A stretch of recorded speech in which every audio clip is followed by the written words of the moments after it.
ఈ రోజు కోడుమూరు నియోజకవర్గం కర్నూలు మండలంలో ఉన్న సుంకేసుల రిజర్వాయర్ ని కోడుమూరు తెలుగుదేశం పార్టీ ఎమ్మెల్యే బొగ్గుల దస్తగిరి సందర్శించారు.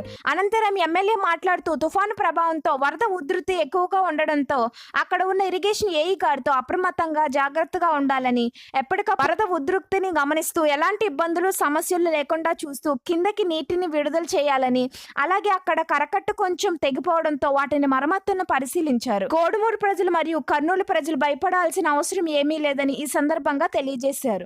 ఈ కార్యక్రమంలో ఇరిగేషన్ సంబంధిత అధికారులు పాల్గొన్నారు.